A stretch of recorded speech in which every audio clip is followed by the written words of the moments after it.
శుక్రవారం సూర్యాపేటలోని 42వ వార్డులో జరిగిన వార్డు సభలో 42వ వార్డు కౌన్సిలర్ అంగిరేకుల రాజశ్రీ పాల్గొని మాట్లాడారు. శుక్రవారం సూర్యాపేటలోని 42వ వార్డులో జరిగిన వార్డు సభలో 42వ వార్డు కౌన్సిలర్ అంగిరేకుల రాజశ్రీ పాల్గొని మాట్లాడుతూ వార్డు ఆఫీసర్ చదివిన జాబితాలో పేర్లు రాని వారు తిరిగి దరఖాస్తు చేసుకోవాలన్నారు. తాము దరఖాస్తు చేసుకున్నప్పటికీ పేర్లు లేకపోవడం పట్ల ప్రజలు అభ్యంతరం వ్యక్తం చేశారు. దరఖాస్తు చేసుకున్న పేదలకు ఇందిరమ్మ ఇళ్లు ఇవ్వాలని, జాబితాను వార్డు ప్రజలకు అందుబాటులో ఉంచాలని కౌన్సిలర్ సూచించారు.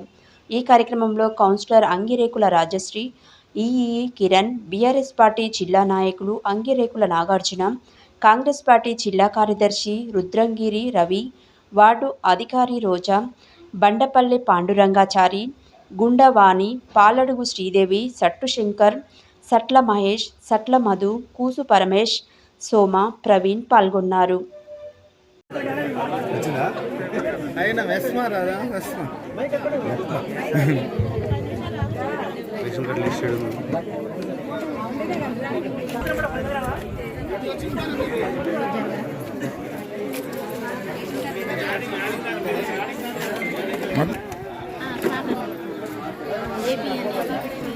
మేడం అమ్మాయి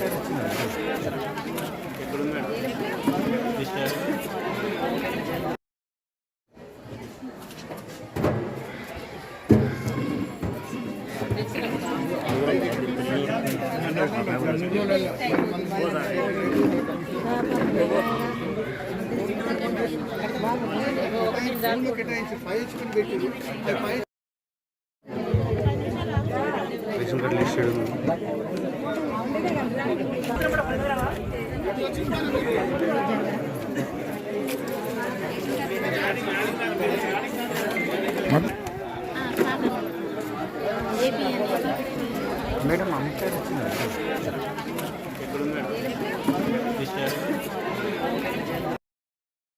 42వ వార్డులో ఏర్పాటు చేసినటువంటి వార్డు సభకు ఇచ్చేసినటువంటి గౌరవనీయులకు, డిఈ గారికి, సంబంధిత అధికారులకు, దరఖాస్తుదారులకు, 42వ వార్డు ప్రజలందరికీ కూడా ఈరోజు నమస్కారాలు తెలియజేస్తూ, ఇక్కడకు చాలామంది రేషన్ కార్డుల కొరకు, ఇందిరమ్మ ఇళ్ల కొరకు అప్లై చేసినటువంటి దరఖాస్తుదారులందరూ కూడా వచ్చారు.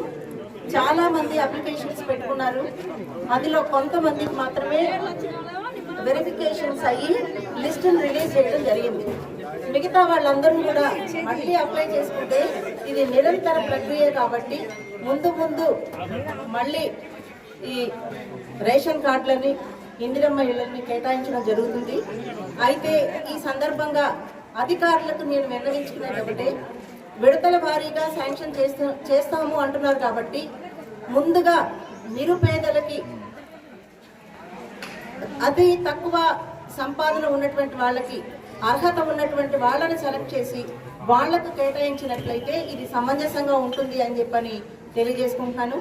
అదేవిధంగా ఎవరికైతే లిస్టులో పేర్లు రాలేదో వాళ్ళకి ఎందువల్ల రాలేదో వివరంగా వాళ్ళకి తెలియజేసినట్లయితే కన్ఫ్యూజన్ లేకుండా ఉంటుంది. వాళ్ళకి మళ్ళీ దరఖాస్తు అప్లై చేయాలి అంటే వాళ్ళకు కూడా శ్రమతో కూడినటువంటి పని కాబట్టి అటువంటి అవసరం రాకుండా, అటువంటి పొరపాట్లు జరగకుండా ముందు జాగ్రత్తలు తీసుకొని అందరికీ కూడా న్యాయం జరిగేటట్లుగా చేయాలి అని చెప్పని ఈ సందర్భంగా తెలియజేస్తూ సెలవు తీసుకుంటున్నాను.